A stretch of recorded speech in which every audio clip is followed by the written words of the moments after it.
Olá, seja muito bem-vindo ao nosso curso de História do Brasil. Nossa aula número 1 hoje vamos falar sobre as navegações portuguesas. Então, a quem se destina este curso? O curso de História do Brasil, do curso Guimarães Vernieri, ele vai se destinar principalmente àqueles que irão prestar o concurso da ESA, da Escola de Sargento das Armas. Por quê? Porque o curso ele está baseado na bibliografia que está lá no edital do concurso. Antes de nós adentrarmos no conteúdo desta aula, que é as navegações portuguesas, nós temos que compreender um pouco como estava a Europa naquela época, lá 1400, 1500 e por aí vai. Nossa introdução, então. Então, não há como estudar a história do Brasil retirando-a do contexto histórico do mundo. O Brasil ele tem uma história particular até 1500. Depois vieram os europeus e o curso da história tomou novos rumos. Um dia, um país indígena, depois aculturou-se como europeu. Vamos falar então agora da Europa medieval. Então, antes da descoberta do Brasil, como era a vida europeia? O que acontecia na Europa? Então, a Europa medieval, da Idade Média, ela era dividida em diversos reinos, durante o período conhecido como feudalismo. O poder político ele era compartilhado entre quem? Entre os senhores feudais e os líderes das comunas. O que eram comunas, professor? Eram cidades que adquiriram a autonomia através de negociação-revolta e possuíam autoridade para regulamentar leis e decretar impostos, bem como controlar procedimentos judiciais e preservar ou reter a liberdade dos cidadãos. Então, quem dominava o poder político nessa época do feudalismo eram os líderes das comunas e os senhores feudais. Mas vamos falar agora um passo adiante da centralização política europeia, ou seja, passando da questão do feudalismo para um reino unificado. Fatores que levaram à desestruturação do feudalismo, do poder feudal e dos líderes das comunas. Por que decaiu esses poderes? Por conta do desaparecimento gradual da servidão. Então os servos começaram a se revoltar contra os senhores feudais, não querendo mais ser servos. E consequência disso vai ocorrer o quê? O enfraquecimento do poder feudal. E vai ocorrer também o desenvolvimento do comércio, muito importante. Certamente um dos principais fatores da desestruturação do feudalismo é o desenvolvimento do comércio e a revolta dos camponeses, certo? Processo. Esse processo de centralização política, ele ocorreu toda a Europa ao mesmo tempo? Não. A centralização política europeia, na Europa, ela não ocorreu de forma rápida e em todos os locais. Houve resistência, principalmente de quem? Dos senhores feudais e dos líderes das comunas. Por quê? Porque eles eram os que detinham o poder da Europa. Então, quando há a centralização administrativa, há uma certa resistência desses líderes. Com a centralização política, então, esse era um dos objetivos da unificação europeia, ou melhor, dos países europeus, seria possível padronizar pesos, medidas, criar leis uniformes, construir estradas, entre outras. E este rei, com seu poder unificado, ele vai ter que possuir certos instrumentos, como, por exemplo, a burocracia administrativa. O que era essa burocracia? Eram funcionários que, ligados diretamente ao rei, atuavam na questão da administração pública. Uma força militar, numa época em que, para se manter no poder, necessitava de quê? De uma força militar permanente. Então, criou-se um exército, uma marinha, e por aí vai. Seguindo, leis e justiça também. Então, quando houve a unificação, por exemplo, que a gente vai ver Portugal, depois Espanha, principalmente, houve o quê? Houve uma criação de leis, onde essa lei ela atuava em todo o território nacional, vigente para todas as pessoas que viviam naquela região. Isso não havia, de uma maneira muito concreta, na época do feudalismo ou dos líderes das comunas. Um sistema tributário, ou seja, você tem um rei, você tem uma corte, você precisa o quê? De impostos para manter o rei, essa corte, sua burocracia e o seu exército. Então, foi criado um sistema tributário. Então, são os instrumentos utilizados pelos Estados nacionais, ou seja, pelas monarquias. Vamos falar então da formação de Portugal agora, nesse momento. Então, lembrando que esse primeiro momento é muito introdutório, para a gente ter uma base do que realmente ocorreu antes do descobrimento do Brasil, né? Tendo em vista que essa matéria, principalmente, ela não está lá no edital. Por isso que eu estou passando aqui um pouco rápido, porque ela não está prevista para cair na ESA. Mas é importante a gente conhecer, né, todo o desenrolar e por que a gente vai ver nas situações de Portugal, né, como, por exemplo, Portugal foi o primeiro país a empreender as grandes navegações. Nós temos que entender o porquê disso. Formação de Portugal. A Península Ibérica. O que é Península Ibérica? Basicamente é Portugal e Espanha. Tá? Era ocupada basicamente por volta dos séculos V e VI por germanos e romanos, recém-convertidos ao cristianismo. Porém, no século VIII, a Península Ibérica ela foi invadida pelos muçulmanos ou mouros. Então, quando ouvir a palavra muçulmano ou ouvir a palavra mouro, é a mesma situação, são as mesmas pessoas. E vindo da onde? Do norte da África, né? Eles invadiram a Península Ibérica, permanecendo até o século XV. A Guerra da Reconquista. O que foi esta guerra? Ela foi uma luta, né, daqueles povos que viviam ali na Península Ibérica, principalmente na região de hoje é Portugal, contra a presença muçulmana. A partir desse episódio, a partir da Guerra da Reconquista, surge então o Condado de Portucali, ou Portucalense, no qual depois dará origem aí a Portugal. Intercâmbio cultural. Isso aqui é muito importante, porque a gente vai ver o porquê que Portugal se tornou o primeiro país a se lançar as grandes navegações no século XV. Por quê? Muçulmanos que invadiram seu território praticavam o quê? A navegação e o comércio marítimo.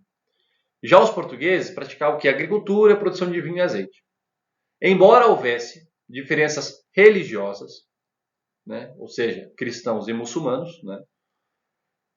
E muitos conflitos, os cristãos portugueses foram influenciados pelas práticas de comércio e navegação, né, dos mouros, ou seja, dos muçulmanos.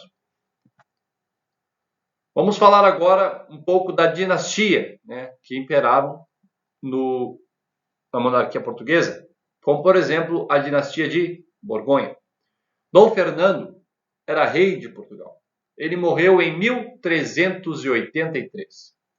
Ele não possuía herdeiros do sexo masculino. Nessa época, para se tornar herdeiro do trono, tinha que ser homem, ou seja, do sexo masculino. Só que é o seguinte, esse rei, Dom Fernando, ele vai morrer. Morreu quando? Né? Ele morreu e houve o fim da dinastia de Borgonha. Por quê? Porque não havia um sucessor. A esposa dele, a dona Leonor Teles, queria entregar o trono de Portugal à filha Beatriz, que era casada com o rei de Castela, atual Espanha. Ou seja, qual era a ideia? A minha filha, né, se torna rainha, né, meu genro se torna rei, vai se unificar Portugal e Espanha. Só que a gente vai ver que os portugueses não vão aceitar essa situação, gerando então o que? A Revolução de Avis. Comerciantes e banqueiros queriam manter a integridade do território. Então, uniram-se a Dom João, mestre da cavalaria de Avis, para então evitar a união entre Portugal e Castela. Esse episódio ficou conhecido como Revolução de Avis. Dom João tornou-se rei de Portugal, inaugurando então a dinastia de Avis. Vamos falar agora da expansão do comércio marítimo. Agora nós já estamos entrando aqui na matéria bastante específica para a ESA. Expansão comercial marítima. Então, existia um interesse de quem? Da burguesia e da administração pública. Ambicionava o quê? Enriquecer. Então, saindo daquele sistema agrícola que Portugal se baseava, buscaram na atividade comercial marítima, né, a saída para conquistar este objetivo. O objetivo de enriquecer, ser mais poderoso, enfim. E qual era assim, poderíamos dizer, a grande questão da época, as chamadas especiarias. O que era especiaria? Do latim espécia, né? É uma substância ativa e valiosa, difícil de ser encontrada e que possuía grande valor comercial, usada como perfumes, remédios, temperos, etc. Temos aqui alguns exemplos das especiarias que era o que motivava o comércio marítimo na época. Por exemplo, cravo da Índia, canela, noz moscada, pimenta do reino, gengibre, anis estrelado, enfim. Uma série de outras especiarias eram comercializadas na época. Principalmente por quê? Para alimentação. Né? Ou seja, você tinha lá a carne, gado, né? No inverno, uma grande quantidade de gado deveria ser abatida. Por conta do quê? Falta de pastagem. E quando você matava, você não tinha como refrigerar.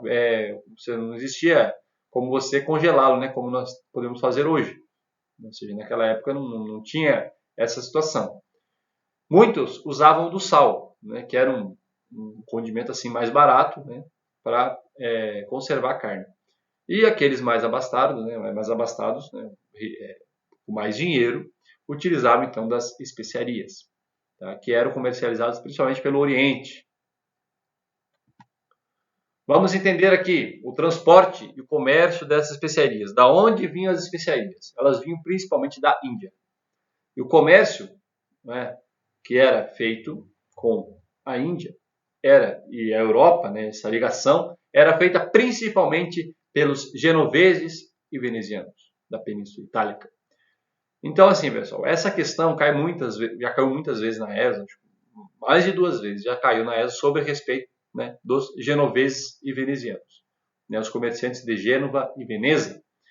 Eles, então, buscavam esses produtos lá na Índia e comercializavam, né, na Europa. Por onde eles faziam esse transporte? Pelo mar Mediterrâneo. Só que vai acontecer um pequeno ponto na história, que vai ser em 1453, que vai ser a tomada de Constantinopla pelos turcos otomanos, né? Que é um marco, segundo os historiadores, do fim da Idade Média e início da Idade Moderna. E os turcos eles vão bloquear aquela passagem no mar Mediterrâneo. Sendo assim, a partir de 1453, tanto os genoveses, venezianos e outros tantos países europeus vão ter que buscar uma outra rota para chegar às Índias. E isso que a gente vai ver como vai se desenrolar, né, Portugal chegando aqui nas Índias, mas também no Brasil. Certo? E muitos outros países tentavam uma outra rota comercial. Então, antes de 1453, como nós iremos ver aqui, Portugal vai iniciar esse processo, porque como já havia sendo explorada essa rota pelo Mediterrâneo, vai ser necessário uma outra tentativa. Quando houve o fechamento, ou seja, bloqueou lá a passagem mediterrânea, até os venezianos e os genoveses eles vão ter que procurar aí outras rotas comerciais. Motivos da expansão marítima portuguesa. Então, aqui não só portuguesa, mas de modo geral de todos os países europeus. Primeira coisa, eles vão ter que se expandir por outros caminhos, achar outras rotas. Por quê? Porque em 1453 houve a tomada de Constantinopla. Também havia o quê? Uma necessidade de novos mercados, a falta de metais preciosos, o interesse dos estados nacionais em enriquecer, né? A propagação da fé cristã católica. Então, em muitos navios que partiam da Europa na busca pelo novo mundo, para conhecer, né, as regiões, havia também a preocupação da igreja, questão de tornar cristãos outros povos, né, cristãos outros povos.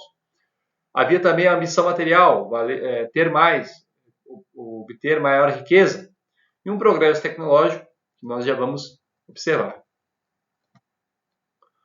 Por exemplo, nós temos aí a caravela, que foi uma invenção portuguesa, um navio leve, né, movido pelo vento.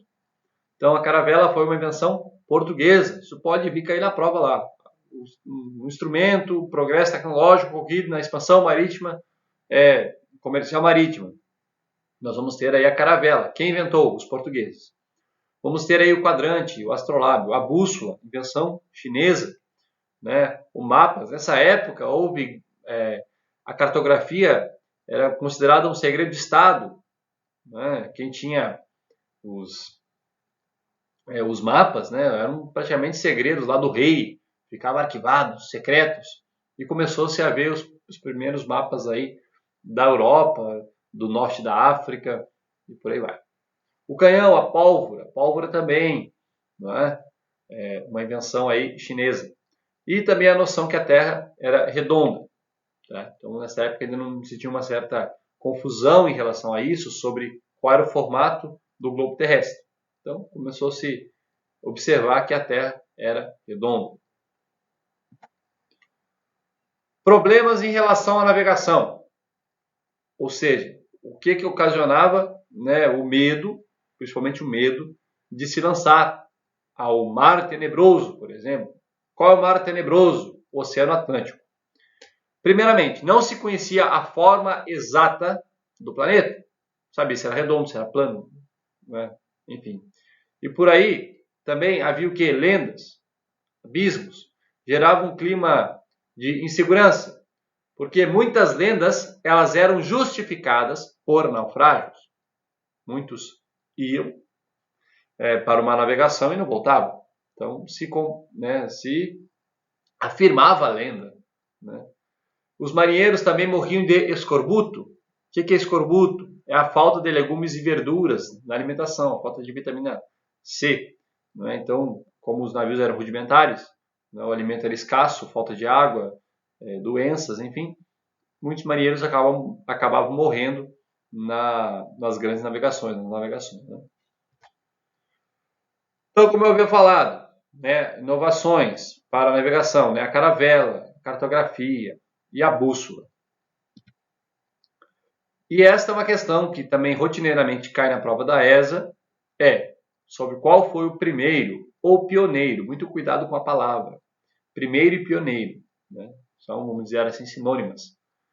Né? Foi o país a empreender as grandes navegações do século XV. Foi Portugal. Tá? Então, Portugal foi o primeiro país a empreender as grandes navegações no século XV. Razões do pioneirismo lusitano. Então, aqui nós temos 4 principais razões, né, desse pioneirismo de Portugal. Então, lusitano, Portugal, tá? Digamos assim, a mesma coisa, certo? Nós vamos ter a centralização administrativa, tá? Ou seja, Portugal foi um país que muito cedo se tornou um país com uma administração centralizada. A ausência de guerras, Portugal não estava brigando com ninguém. A posição geográfica e o mercantilismo. Centralização administrativa. Então, qual foi a dinastia que houve uma intensa administração? Foi na dinastia de Avis, tá? Então, lá com Dom João. O rei e a burguesia lusitana tinham os mesmos objetivos, ou seja, lançar-se às grandes navegações para o quê? Ter mais riquezas, novos mercados, como a gente já viu. Ausência de guerra. Durante o século XV, vários países europeus estavam em guerra, exceto quem? Portugal. Portugal não estava em guerra com ninguém. A Espanha lutava na expulsão dos mouros e a França e a Inglaterra ainda lutavam na Guerra dos 100 Anos. Essas lutas atrasaram os demais países europeus de se lançarem às grandes navegações. Posição geográfica. Então, é como estamos vendo nesse mapa antigo, né? Portugal é banhado toda a sua costa pelo Oceano Atlântico, conhecido na época como Mar Tenebroso. Essa espécie de ponta. Isso facilitou muito, né, o lançamento da expansão marítima portuguesa. Mercantilismo. Portugal adotou essa política econômica para ampliar sua economia e fortalecer o Estado. Basicamente, são 4 pilares que formam o mercantilismo: metalismo, balança comercial, protecionismo e intervenção estatal. Vamos ver cada uma delas agora. Metalismo. Um Estado rico é um Estado que possui grande quantidade de metais preciosos em seus domínios territoriais. Ouro e prata, por exemplo. Balança comercial favorável. As exportações deveriam ser o quê? Maiores do que as importações. Né? Então a exportação ela tem que ser maior. Eu tenho que vender mais e importar menos. Protecionismo, que vai favorecer o quê? Essa balança comercial. Né? Ele é um incentivo do Estado para a produção industrial, evitando assim a saída de matéria-prima e procurando exportar os produtos industrializados. Intervenção estatal, imposição de taxas alfandegárias. Estímulos às empresas manufatureiras e às indústrias. Também controle sobre os preços de mercadorias. Ou seja, o Estado ele coloca taxas para o quê? Para o produto que é comprado do exterior. Já os produtos que são internos, né, que são produzidos internamente, eles são mais baratos. Ou seja, ele favorece o comércio interno, evitando que há uma compra, uma importação de produtos. Vamos falar um pouco agora da cronologia da expansão marítima portuguesa. Então, quando iniciou? Em 1415, né, a conquista de Ceuta, no norte da África. Certo? Depois, existem algumas outras, né, que estão aí listadas no vídeo. Mas, principalmente, qual foi a primeira expansão ultramarina portuguesa? Qual foi o primeiro local? Foi a conquista de Ceuta, no norte da África, em 1415. Então, qual foi o ano que iniciou a expansão marítima europeia? Marítima portuguesa. Foi em 1415. Certamente foi uma certa briga. Por quê? Porque Ceuta era dominada pelos muçulmanos, pelos mouros. Então foi uma certa revanche, né, uma invasão no território mouro, por assim dizer. Seguindo a cronologia, então ali que está em vermelho, em 1408, Bartolomeu Dias atinge o Cabo Sul-Africano, onde enfrentou uma tempestade. Então, por isso ele deu o nome de Cabo das Tormentas. Porém, né, foram mudados por Dom João I para Cabo da Boa Esperança. Então, qual era o rei de Portugal durante a viagem de Bartolomeu Dias a alcançar o extremo sul da África? Era Dom João I. Por que eu falo isso? Porque na próxima viagem de Vasco da Gama já não vai ser mais Dom João. Vai ser Dom Manuel, que vai ser o mesmo rei da descoberta, entre aspas, do Brasil. Então, Vasco da Gama chega a Calicut em 1498. Muito bem, retornando aqui então, a gente já viu a cronologia, agora para a gente entender um pouco mais, lá em 1415, após a conquista de Ceuta, teve o infante Dom Henrique, filho de Dom João I, ele criou o Centro de Estudos Náuticos, no Castelo de Sagres. Nesse local se reuniam astrônomos, matemáticos, cartógrafos e construtores de instrumentos de navegação, para então se aperfeiçoarem na prática marítima. Alguns historiadores negam a existência ou até mesmo dizem que a escola não teve tanta importância para as navegações como se pensava anteriormente. Então aqui temos as principais navegações. Então nós temos lá Ceuta, onde a gente tem a primeira navegação portuguesa, onde após o retorno dessa expedição, né, o Dom Henrique ele cria então a Escola de Sagres. Depois nós vamos ter lá embaixo a viagem no Cabo da Boa Esperança, em 1488, com Bartolomeu Dias. E por fim, quando Vasco da Gama chega a Calicut e retorna para Portugal, né, em 1498. Então aqui está listado as principais viagens marítimas, né, do Estado português. Vamos falar agora da, entre aspas, descoberta do Brasil. Esquadra de Cabral. Então, após o retorno de Vasco da Gama das Índias, o rei Dom Manuel I, veja bem, o mesmo rei que Vasco da Gama chegou às Índias, é o mesmo rei do descobrimento do Brasil. Isso é muito importante, certo? Decide enviar uma outra expedição ao Oriente. A missão dessa esquadra era estabelecer sólidas relações comerciais com o Oriente. Ou seja, esta era a missão da Esquadra de Cabral, pessoal. Não era descobrir o Brasil, certo? A missão dele era estabelecer sólidas relações comerciais com o Oriente. Ou seja, com Calicut, na Índia, certo? Por quê? Porque a viagem lá de Vasco da Gama trouxe um carregamento 60 vezes maior do que o custo de expedição de viagem. Então, cresceu o olho de Dom Manuel, que está aí na tela. O Venturoso, né? Ele reinou aí de 1495 a 1521. O rei de Portugal, Dom Manuel, o rei do descobrimento do Brasil. Certo? Vamos lá. Próximo, quem era o comandante da esquadra que descobriu o Brasil? Pedro Álvares Cabral. Quem descobriu o Brasil? Pedro Álvares Cabral. A gente já vai ver um outro detalhe daqui a um pouquinho. Seguindo. Escrivão da esquadra, Pero Vaz de Caminha. Esse camarada, ele vai então escrever a carta de descobrimento, que ficou conhecida como a certidão de batismo do Brasil.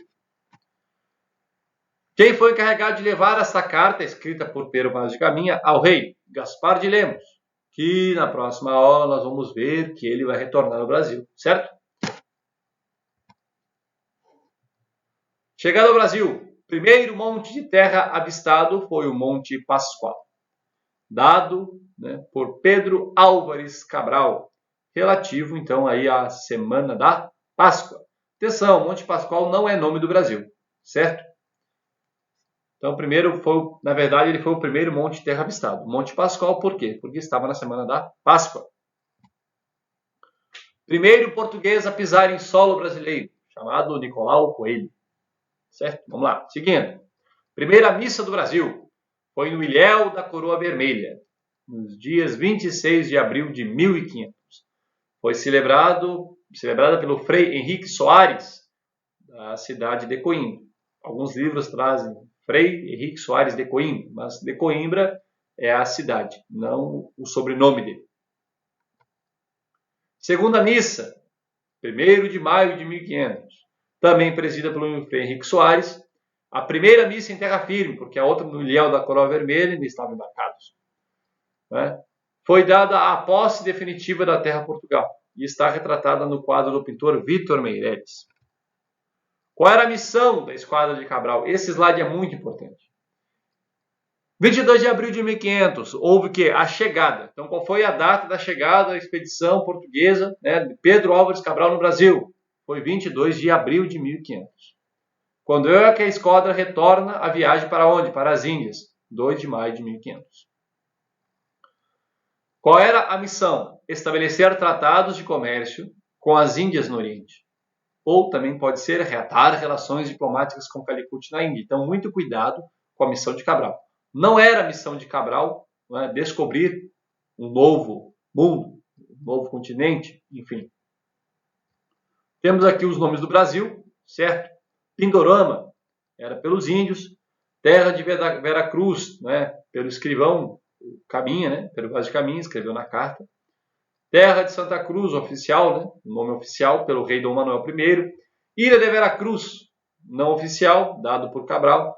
Terra dos Papagaios, não oficial também, porque é questão da época, chamavam-se assim por conta, eram os marinheiros, né, que davam esse nome. E Brasil, oficial, né? O nome oficial do Brasil, em 1503. Foi dado esse nome devido ao pau-brasil, certo? Certidão de batismo do Brasil. Vamos concluindo a nossa aula de hoje. Qual é a certidão de batismo do Brasil? É a carta de Pero Vaz de Caminha. É considerada a certidão de batismo do Brasil. E aqui um trecho da carta. Esta terra, Senhor, é muito chã e muito formosa. Nela não podemos saber se haja ouro nem prata, nem coisa alguma de metal. Porém, a terra em si é de muito boas áreas. Querendo aproveitar-se, dar-se-á nela tudo. Isso é um trecho da carta de Pero Vaz de Caminha. Tá? Mas a grande questão é a seguinte, a gente vê que o objetivo, eles chegaram aqui no Brasil, olharam aquela situação e se depararam com, não acharam ouro nem prata, viram só mato, os índios, enfim, e pensaram assim, olha, não é os nossos interesses, nós queremos ouro e prata, certo? Mas ele falou, olha, se eu quiser, a gente pode plantar algumas coisas aqui, cultivar a terra, alguma coisa vai dar. Porque a terra é muito bonita, muito boa, mas não tem ouro e prata assim à primeira vista. Certo, pessoal? Essa foi a nossa aula de hoje. Tá? Se inscreva no canal, dê o seu like aí, né? É o normal que o pessoal sempre pede. E vamos seguindo. Não se esqueça de baixar esses slides. Então, clique aqui no link do vídeo, vai se direcionar para o blog do curso. E lá você poderá então clicar no botão lá, download PDF, e vai baixar esta aula de hoje para você revisar, fazer as suas anotações, tá certo? Muito obrigado por ter me acompanhado até aqui, Deus abençoe e até a próxima.